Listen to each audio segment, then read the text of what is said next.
আর শোনো, তোমাকেও একটা কথা পরিষ্কার করে বলে দিই, তুমি এই বিয়েটা করবে না। এই মেয়েটা তোমার বউ হওয়ার যোগ্য না। এই মেয়েটা কোনো বাড়িতে যাওয়ার যোগ্য নয়। করো না বিয়ে, সব বুঝতে পারবে দুদিন পরে। করো। মাইন্ড ইউর ল্যাঙ্গুয়েজ অনুজ।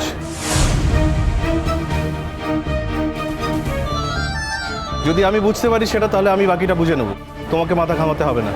বেশ, আমি তাহলে মাথা ঘামালাম না। তবে তোমার একটা কথা বলি, তুমি এখানে বলছে না দাদা ভাইয়ের সম্পর্ক, মানে আমাদের আত্মীয়তা বেশ বেড়ে গেছে। যখন আত্মীয়তা বেড়েই গেছে তখন তোমাকে সাবধান করে দেওয়ার দায়িত্বটা আমার, তাই সাবধান করে দিচ্ছি। তুমি নিজের জীবনে সাবধান হও অনুজ, আমার জীবন নিয়ে তোমার মাথা না ঘামালেও চলবে। আরেকটা কথা কি জানো তো, নীলা সবাই চিনতে পারে না, বা চিনতে পারলেও নীলা কিন্তু সবার সহ্য হয় না, তখন তার সান্ত্বনার দরকার হয়। আর যে নীলা চিনতে পারে, বা যার নীলা স্যুট করে যায়, তার জন্য কিন্তু নীলা দারুণ হয়। যারা নীলা হারিয়ে ফেলে তাদের তখন সান্ত্বনার প্রয়োজন হয়, সেই সান্ত্বনা এখন তোমার কাছে আছে। তবে কি বলো তো, কনসোলেশন প্রাইজ তো বেশি দিন ভালো লাগে না, তখন মনে হয় ওই নীলাকেই খুঁজি। অথচ নীলা তো হারিয়ে গেছে, তাকে আর পাওয়া যায় না, তাই যত রাগ গিয়ে পড়ে ওই নীলার ওপর।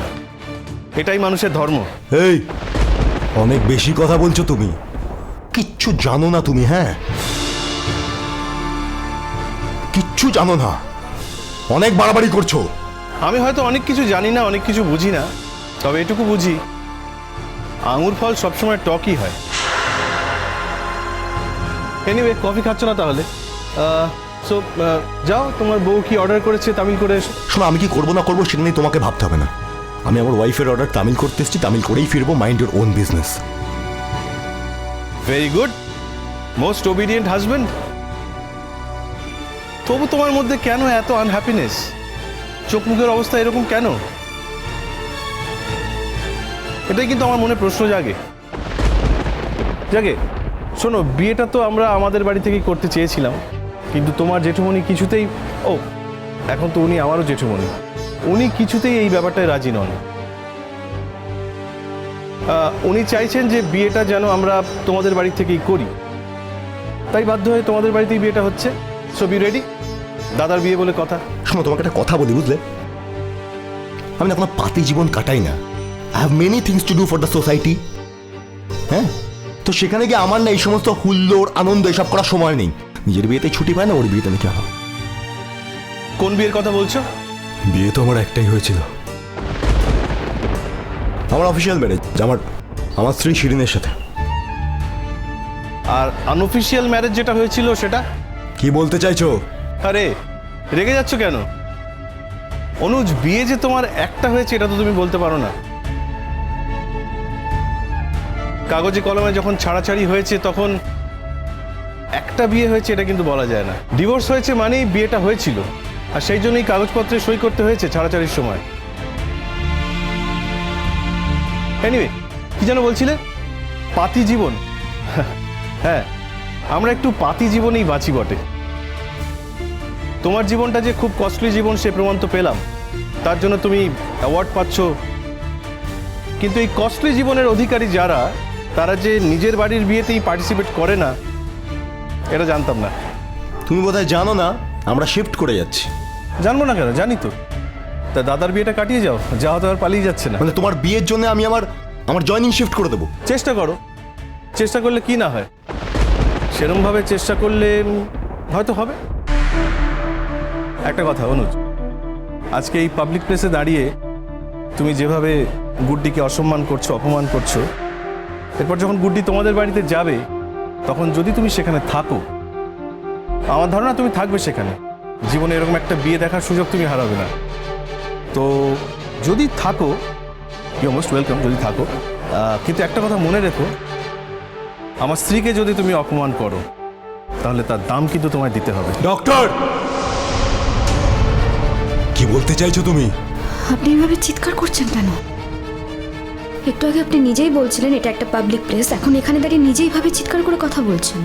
গুড্ডি, কুল কুল, আমি হ্যান্ডেল করে নিচ্ছি। Don't worry. অনুজ, কি বলতে চাইছি তুমি নিশ্চয়ই বুঝতে পেরেছো। আবার বলছি, আমার স্ত্রীকে তুমি কেন, তোমার বাড়ির কেউ যদি অপমান করে আমি কিন্তু সেই দাম উসুল করে ছাড়বো। তাই বলছি প্লিজ সেরকম চেষ্টা করো না। পাবলিক প্লেসে যেটা করতে পারলাম না, প্রাইভেট প্লেসে যে সেটা করতে পারবো না এমন গ্যারান্টি কিন্তু নেই। শুধু শুধু তখন আমাদের ডেকে নিয়ে গিয়ে তোমরা বিপদে পড়বে। তার থেকে আমাদেরকে আমাদের মতো থাকতে দাও না। আর যদি মনে হয় আমাদের বিয়েটা তোমাদের বাড়ি থেকেই দেবে, সেখানেই বিয়ের ব্যবস্থাটা করবে, তাহলে নিজেকে এবং সকলকে, বিশেষ করে তোমার স্ত্রীকে একটু ট্রেন করিয়ে নিও। একজন ভদ্রলোক আরেকজন ভদ্রলোকের সঙ্গে ঠিক কিভাবে কথা বলে, কারণ আমার স্ত্রীর অপমান আমি কিন্তু কোনো মূল্যেই মেনে নেব না। ওকে? বিয়েটা তো এখন হয়নি তোমার, এখন থেকেই এত স্ত্রী স্ত্রী কেন করছো? অনুজ, কানাঘুষে শুনেছি যে তোমার বিয়ের পরে, মানে গুড্ডির সঙ্গে বিয়ের পরে তুমি নাকি তাকে অপমানে অপমানে একেবারে বিপর্যস্ত করে ফেলেছিলে। না, গুড্ডি তোমার নামে আমায় নিন্দে করেনি, জাস্ট আইডিয়া করলাম, আমি শুনেছি কিছুটা। So don't try to be too smart. তুমি ভেবো না তুমি স্মার্টনেস দেখিয়ে বেরিয়ে যাবে। Okay? I mean it, really I mean it. আমার স্ত্রীর অপমান কিন্তু আমি কোনোভাবেই মেনে নেব না। আচ্ছা, তুমি যখন কফি খাবেই না তখন চিট, প্রতারক। তুমি কিন্তু বিয়ে করলে ঠকবে, আমি তোমায় বলে দিলাম। Don't do that. রিয়েলি? তাহলে তুমি যখন মৃত্যুশয্যায় ছিলে অবচেতনে, তুমি এই মেয়েটার নামই বারবার করছিলে কেন? দেখো যুধাজি, তোমায় একটা কথা বলি, মানুষ যখন মৃত্যু শয্যায় থাকে, যখন অবচেতন মনে থাকে না, তখন দু ধরনের লোকের কথা বলে। এক, যাকে সে পৃথিবীতে সব থেকে বেশি ভালোবাসে, আর দুই, যে তাকে ঠকিয়েছে, যে প্রতারণা করেছে তার সাথে। Now it's up to you. আমি দু ধরনের লোকের কথাই বললাম, তোমার ব্যাপার, তুমি কোনটা বেছে নেবে। তুমি খুবই ছেলে মানুষ অনুজ, নিজেকে লুকোতেই পারো না। আমি কিন্তু এবার এখান থেকে চলে যাব। আপনারা যদি এভাবে কথা বলতেই থাকেন তাহলে আমাকে ছেড়ে দিন। কোথায় যাবে তুমি? কোথাও যেতে দিলে তো? এত সহজ নাকি? কেউ মাঝ রাস্তায় তোমার হাত ছেড়ে দিয়েছে বলে আমিও ছেড়ে দেবো? তা হয় নাকি? No way. ধরো হাত। আসি, চলো।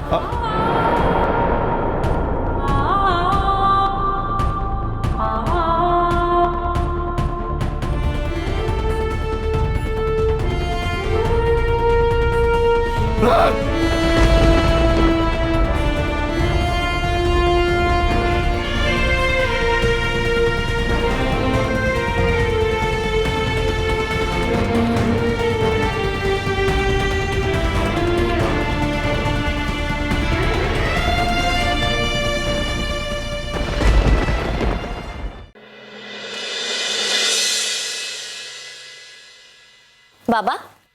হ্যাঁ মা, আমি তো রেডি। এই যে গুড্ডিকে নিয়ে এলাম। দেখো না, কিছুতেই একা একা আসতে চাইছিল না, আর এসেও বলছে যে আমি বাইরে দাঁড়িয়ে থাকি। আমার না না, ও কি, ও বাইরে দাঁড়িয়ে থাকবে কেন? না মানে তোমার যখন এই বাড়িতে কিছুদিন থাকার ব্যবস্থা হচ্ছে তোমার এই জেঠুর দৌলতে, তাহলে তুমি বাইরে দাঁড়িয়ে থাকবে কেন বলো? এ বাড়িতে যে আমাকে বউ হিসেবে নিয়ে আসবে সেটা তাদের দায়িত্ব মাম্মা। আমি কোথায় থাকবো সেই ব্যাপারটা না হয় আমার স্বামীর ওপরেই নির্ভর করবে। সেখানে আমার সম্মান অসম্মান সবটা তার উপরেই থাক। তবে মাম্মা, এখনো তো আমার বিয়েটা হয়নি, আর আমি খুব ভালো করেই জানি তোমরা কেউ আমাকে পছন্দ করো না। বারবার করেই বলে দিয়েছিলে আমি যেন আর কোনোদিনও এই বাড়িতে না আসি।